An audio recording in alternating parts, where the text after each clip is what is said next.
Na minha singela opinião, nem a votação do BBB de ontem, da eliminação da Carla de ontem, que foi eliminada somente com 0,5% a mais do que o Rodolfo, foi tão emocionante quanto a votação da segunda turma do STF ontem também, que envolvia a suspeição do Moro em relação ao triplex do Lula. Todo o procedimento, todo o processo do triplex do Lula. Falo isso porque teve uma reviravolta digna de filme americano. Primeiro, o Cássio Nunes, que ele quer ser chamado de Nunes Max, mas é Cássio Nunes, foi lá e deu o voto dele. E sim, foi um voto extremamente técnico.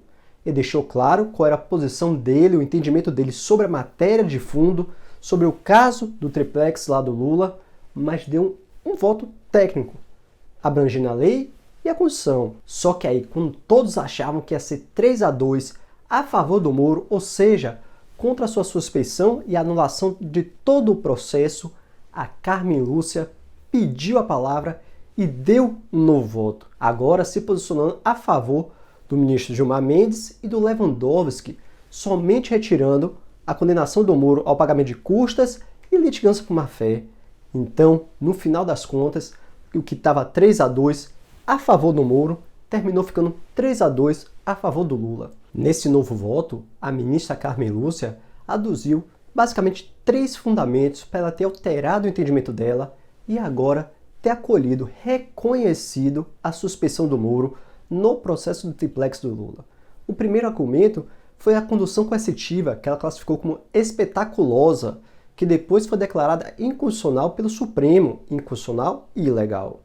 O segundo argumento foi justamente a interceptação telefônica de vários advogados vinculados ao Lula. E sim, aqui está um argumento que é muito forte e que foi reiteradas vezes alegados pelo ministro Gilmar Mendes, ministro Lewandowski e agora pela ministra Carmen Lúcia. A comunicação entre advogado e cliente tem sigilo resguardado na Constituição e na lei. Não pode ser quebrado esse sigilo, até porque, como foi indicado nos votos de quem alegou a suspeição do Moro, a defesa do Lula ia lá e armava uma tática, uma linha de raciocínio da defesa. E quando o Lula ia fazer depoimentos, seja na delegacia federal, seja perante o juiz, todos já sabiam qual era a linha de defesa do ex-presidente.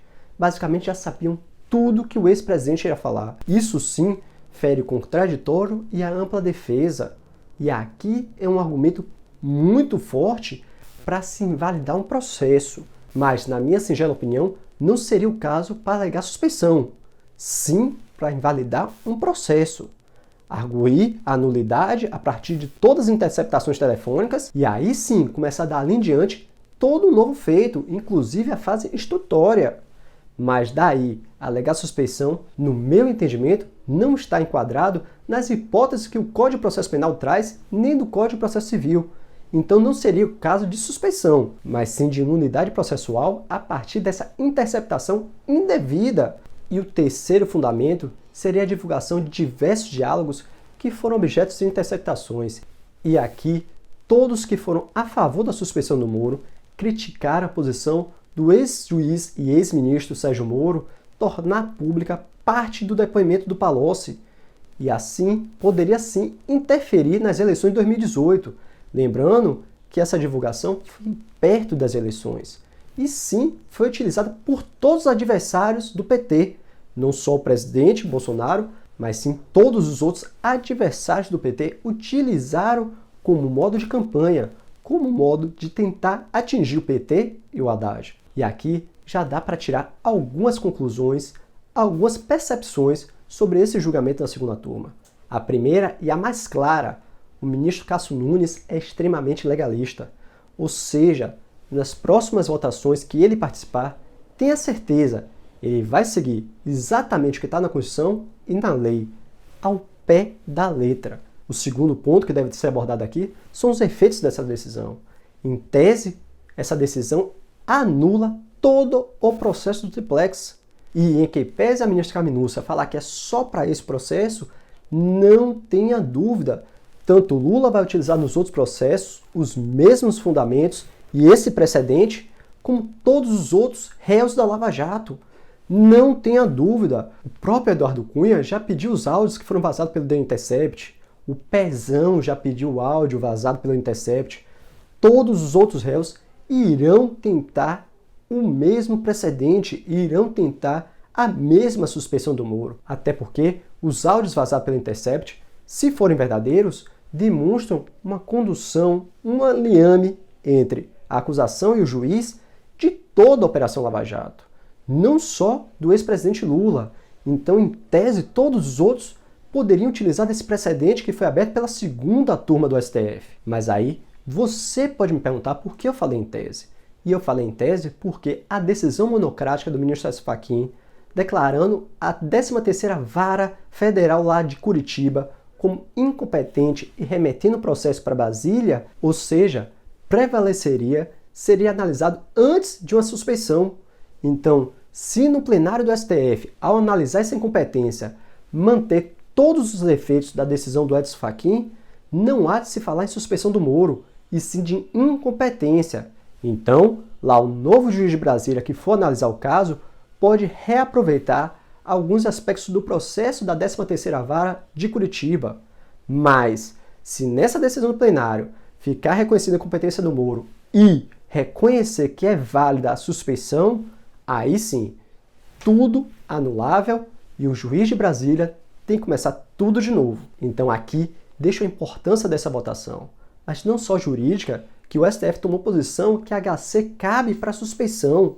É um entendimento extremamente importante, ainda mais para quem milita na área criminal, mas política também, porque agora sim, o ex-presidente Lula volta ao páreo das eleições de 2022. É muito difícil reverter essa situação e sim, o ex-presidente estará elegível em 2022, até porque ver uma condenação em segunda instância lá no novo tribunal é muito difícil até as eleições. Mas ainda falando no STF, não foi só essa votação que chamou a atenção ontem, mas também a decisão do ministro Marco Aurélio Mello ao analisar a ADI, a Ação Direta de Inconstitucionalidade, que o presidente Jair Bolsonaro protocolou no STF, pedindo a inconstitucionalidade de todos os decretos de medidas restritivas do Distrito Federal, do Rio Grande do Sul e da Bahia. Nessa decisão, o ministro Marco Aurélio de Mello negou trâmite à ação, falando que houve erro grosseiro, porque em que pese a Constituição Federal falar que o presidente pode propor ADI, a Ação Direta de Inconstitucionalidade,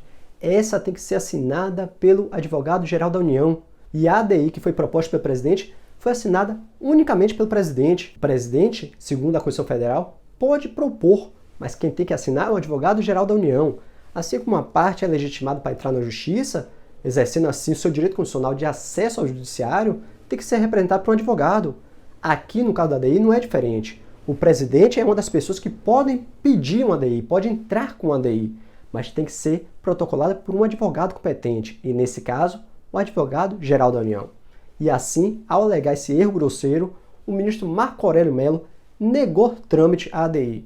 E agora cabe ao presidente ou recorrer da decisão, o que eu acho muito difícil, porque realmente foi um erro que está inconstitucional e ilegal, ou deixar transitar em julgado, arquivar essa ação e protocolar uma nova. E agora ele pode juntar ao Distrito Federal, Rio Grande do Sul e Bahia, todos os outros estados, Pernambuco, Rio de Janeiro, São Paulo, Minas Gerais, dentre outros, nessa ação e pedindo assim um efeito erga omnes, ou seja, para todo o Brasil. Por fim, falando no presidente Jair Bolsonaro, ontem ele fez um pronunciamento e foi recebido com panelaço, e nesse pronunciamento ele se mostrou altamente comedido, sabendo dosar as palavras e sim, com certeza está valendo algum pronunciamento que foi feito pela sua assessoria de comunicação, porque como sempre falo aqui no canal, o maior inimigo do presidente é ele mesmo, nas suas falas e nos seus atos. E ontem ele se mostrou totalmente pró-vacina, diferente de dezembro do ano passado e outras declarações que ele fala,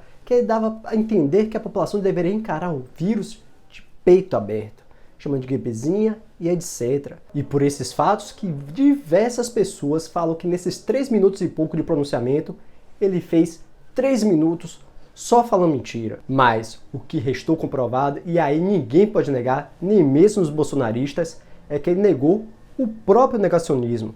Ele foi de encontro a tudo que ele falava. Tomara que não sejam palavras para boi ver, e sim, sejam palavras seguidas de atitude. A atitude que a gente espera também do novo ministro da Saúde, Marcelo Queiroga, que tomou posse ontem.